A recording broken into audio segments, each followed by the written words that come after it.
평생학교 시청자 여러분 안녕하세요. 말투만 바꿔도 인생이 바뀝니다. 커뮤니케이션 전문가 김민성입니다. 오늘은 상대방에게 상처 주지 않고 조언하는 말투에 대해서 이야기해 보겠습니다. 요즘 누군가에게 조언을 했다가 괜히 관계가 어색해지거나 상대방의 마음을 상하게 했던 경험 한 번쯤은 있으시죠? 저도 사실 예전에 후배에게 조언을 했다가 이거 내가 괜히 말을 했나? 하고 후회했던 적이 많았는데요. 그렇다고 조언을 아예 하지 않을 수도 없는 게 현실입니다. 가족이 될 수도 있고요. 친구가 될 수도 있고요. 한 모임에서 지인이 될 수도 있겠죠. 계속 관계를 이어가려면 조언이라는 건 불편하더라도 어쩔 수 없이 해야 하는 필수 요소 중에 하나라고 생각을 합니다. 그래서 오늘은 심리학적으로도 효과적이고 부드럽게 전달할 수 있는 방법 3가지를 여러분에게 알려드리겠습니다. 이 방법만 잘 활용하시면 관계를 해치지 않고도 조언을 효과적으로 할 수 있을 겁니다. 장담합니다. 첫 번째는 과거형이 아니라 미래형으로 말하라입니다.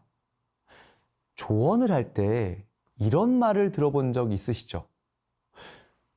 왜 그때 그렇게 안 했어? 내가 그때 그렇게 하지 말라고 했잖아. 이런 말들은 보통 과거의 실수를 지적하는 뉘앙스로 들리기 쉽습니다. 어차피 바뀌지도 않고 서로 상처받을 뿐이겠죠?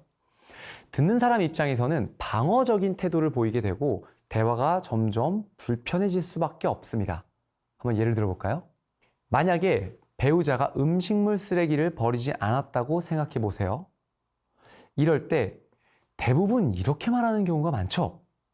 여보, 왜 어제 음식물 쓰레기 안 버렸어? 내가 몇 번을 말했잖아.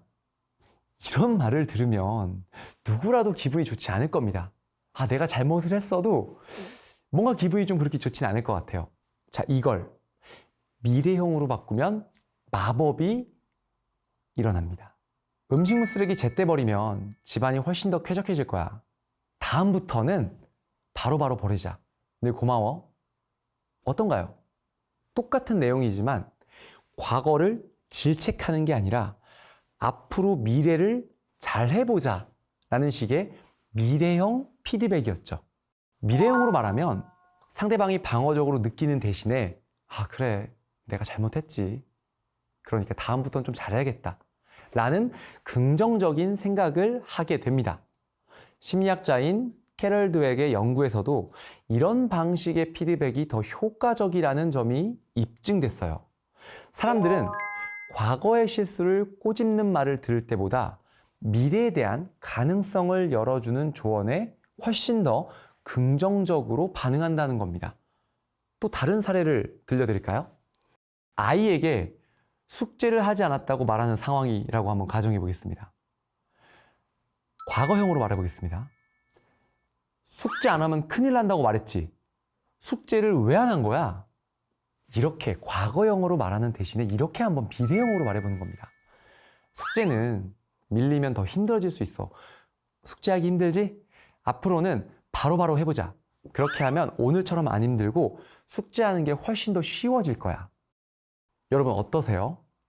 이렇게 똑같은 말이라고 해도 과거를 질책하는, 바꿀 수 없는 과거형이 아니라 미래형으로 이야기하면 아이도 자신의 행동을 변명하기보다는 앞으로 어떻게 하면 좋을지에 더 집중하게 될 겁니다.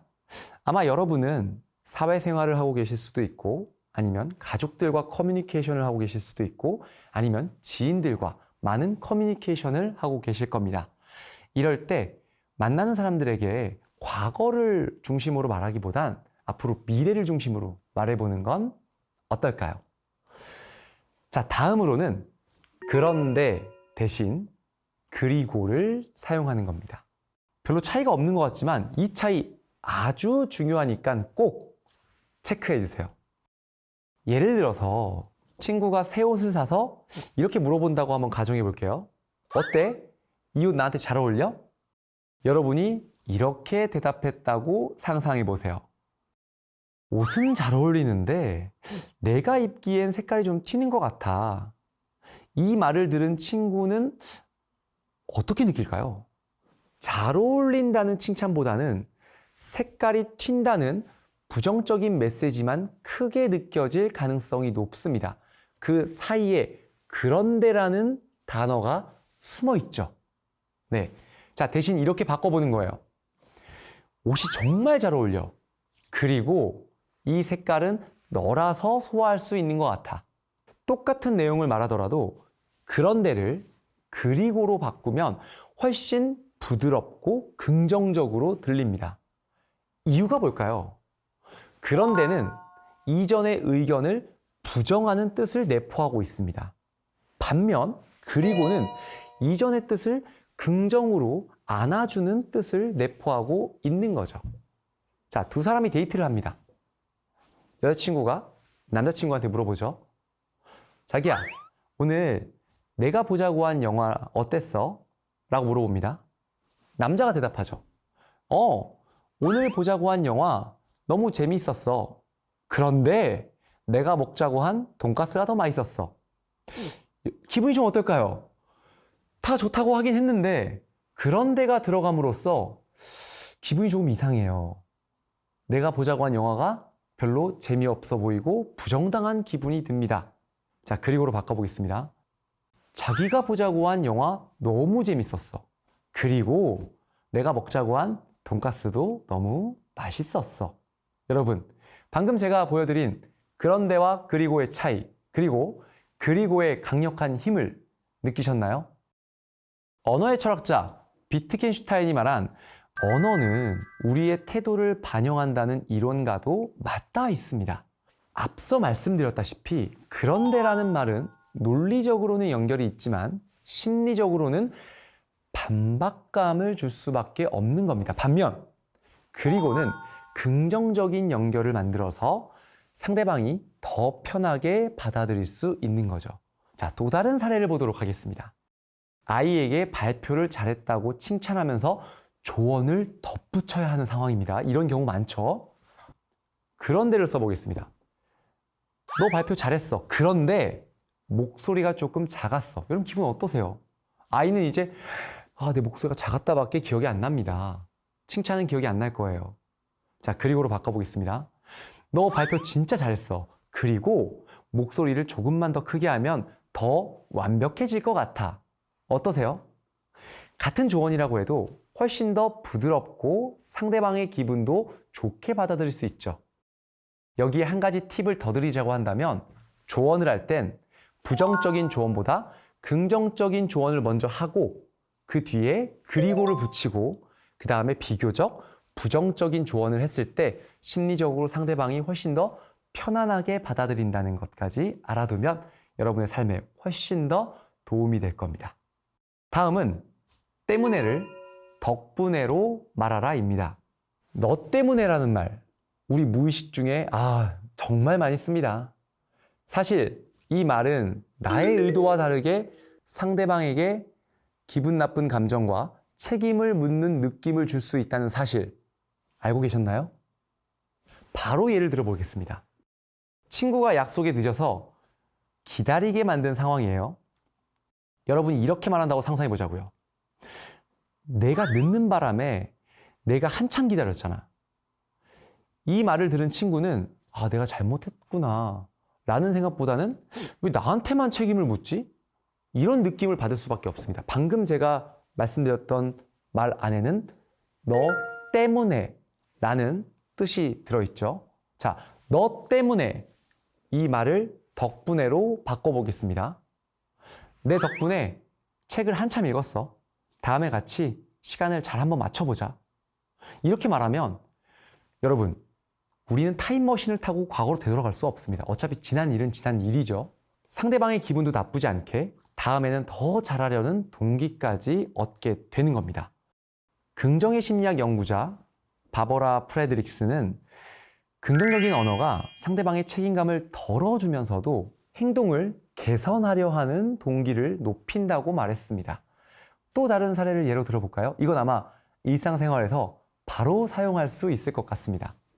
가족이 설거지를 깜빡한 상황에서 이렇게 말할 수 있어요. 너 때문에 내가 설거지를 다 했잖아. 대신에 이렇게 말해보는 겁니다. 내 덕분에 내가 오랜만에 설거지 실력을 한번 발휘해봤어. 다음엔 같이 하자. 같은 상황이라도 때문에를 덕분에로 바꾸는 것만으로도 상대방에게 훨씬 긍정적인 느낌을 줄 수 있습니다. 여기서 우리가 더 자세히 들어갈 건 우리가 우리도 모르게 긍정적인 상황에 때문에를 사용하고 있다는 겁니다. 한번 생각해 보자고요. 우리가 무의식 중에 나도 모르게 때문에를 많이 씁니다. 고마운 상황에도 야, 너 때문에 내가 잘 됐다. 조금 이상하지 않나요? 너 덕분에 내가 잘 됐다. 이렇게 사용해 보는 겁니다. 여기에서 더 좋은 건 설령 부정적인 상황이라고 해도 때문에를 쓰지 않고 덕분에를 활용하는 겁니다. 상대방이 여러분에게 실수를 했다고 가정해 볼게요. 야, 그래도 너 덕분에 기다리는 동안 책도 읽을 수 있었고 좋았어. 그래, 다음부터 늦지 말자. 이런 식으로 말이죠. 오늘부터 때문에보다는 덕분에를 활용해 보는 건 어떨까요? 자, 오늘 배운 3가지 내용을 다시 정리해 보겠습니다. 첫 번째는 과거형이 아니라 미래형으로 말하라입니다. 실수보다는 앞으로의 개선점을 제시해 보는 거죠. 두 번째는 그런데 대신 그리고를 사용해 보는 겁니다. 부정 대신 긍정적인 언어로 연결해서 조언하는 거죠. 세 번째는 때문에 대신에 덕분에로 말하라입니다. 책임감을 묻기보다는 협력을 유도하는 표현을 사용하는 것이죠. 여러분, 오늘 배운 이 3가지 방법을 기억하신다면 누구에게든 상처를 주지 않고 좋은 관계를 유지하면서 조언을 잘 전달하실 수 있을 겁니다. 감사합니다.